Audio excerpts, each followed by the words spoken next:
My name is Alice, and I sit before you to oppose the proposition that men are scum.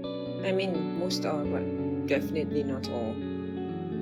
At least the first man I knew wasn't one. He was a lover, a king, and I was his little princess. He was my father. And like every good things in the world, it didn't last long. He ended quite early. My stepfather, well, it's not what you're thinking, no. This wasn't the usual step case of physical and sexual abuse. It was more of an emotional and physical torture. A controlling, manipulative scum. I was so glad leaving the house for the university. At least that was my ticket to freedom. And oh, did I ride that train of freedom.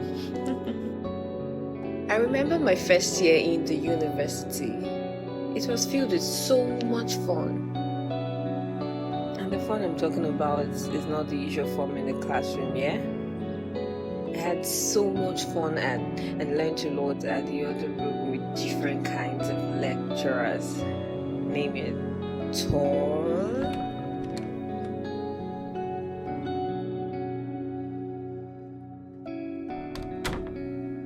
the dark, the short, the slim, the masculine. I mean, with all this, who would say no? But with all of that, I craved affection. I craved attention. I wanted more. And that was when I met Charlie. He was an engine boy. And you know what they say about engine boys, right?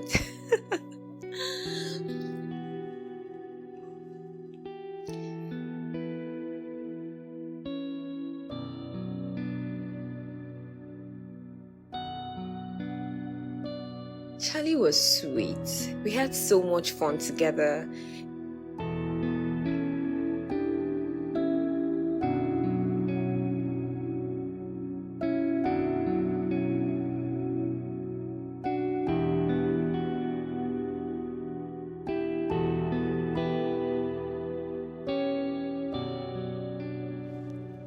We had so much fun together, actually. But how did it even end?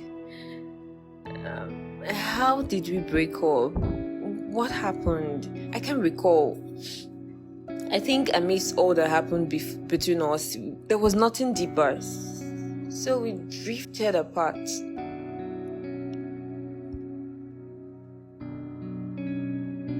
Then I met Tony.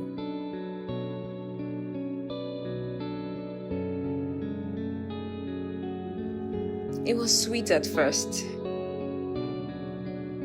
The most matured of them all that I had met so far. He had a car, a house. He gave me discipline and stability. At least my crazy head could sit down and read. But then it became more demanding.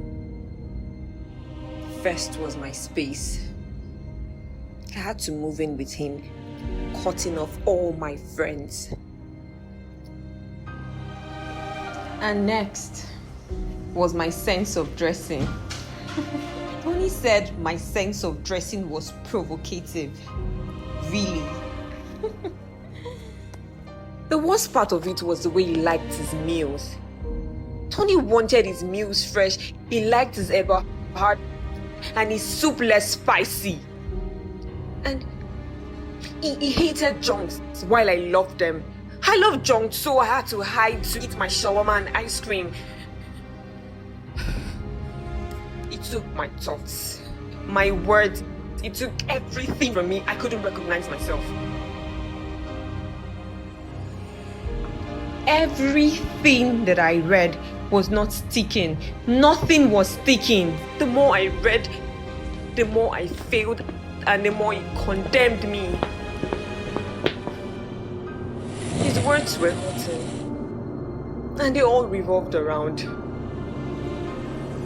I don't know why, but like your whole physique is making me want to kill. Like I'm seeing the uselessness in you. Honestly, you're not a good person. You're a very useless person.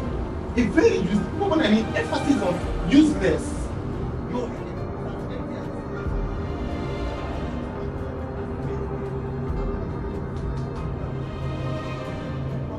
like, come on. 2 years. See, I don't talk to you for 2 years. And 2 years, the only thing I got to do was regret. I couldn't get out. I hate you. Like, your business. I even thought that, yeah, you could bring a mother and keep both of you. Like, you cannot. It was then I realized that I had become the woman I hated so much for being in a toxic relationship with my stepfather, my mother. But then I realized that he wasn't my husband or my stepfather, and I am not my mother. That was when I realized that I needed to be better. I needed to do better. And I had to take the step of courage my mother could not take. I realized that I had to go find myself and apologize to her. I was having lunch one afternoon when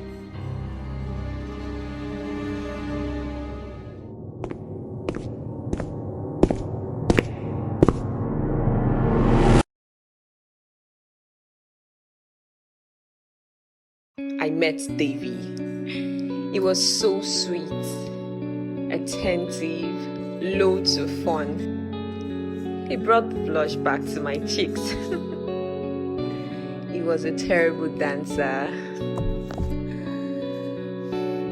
Allise Tale.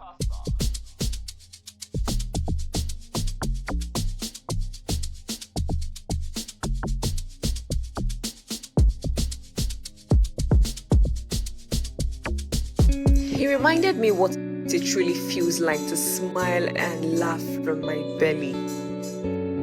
The light he brought to my soul is wonderful. You might actually think that I got into a relationship with Davey immediately, but no. I needed to find myself, and he helped me do that. He pushed me into rekindling the relationship I had lost and helped me establish new ones.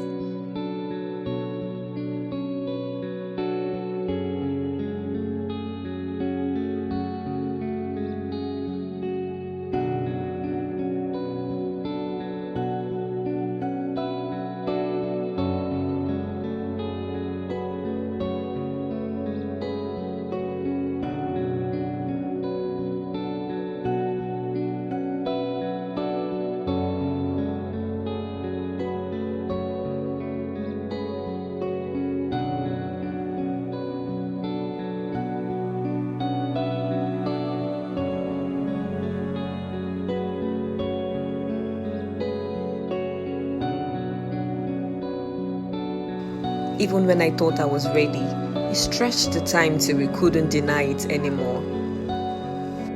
He wasn't too picky about his food, but then he knew just when and how to detox from much junks. It was all about balance for him. It wasn't rosy, and I was willing to sacrifice. I know this sounds a lot like Tony, but then I was willing to sacrifice because I knew David would sacrifice for me. He is sacrificing everything.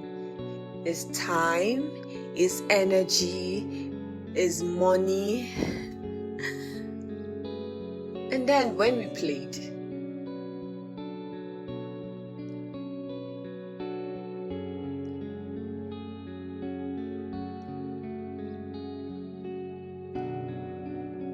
we played hard. And when we were Davy was a loving sergeant. Shansa. He, like Tony, taught me things, but his was more with love and understanding. It put life into the words I read. It made me dream again. And unlike Tony, I wasn't scared of making mistakes. In Davy's arms, I got my correction and not condemnation. I could be my best self. And no, I am not showing you his face. Come on.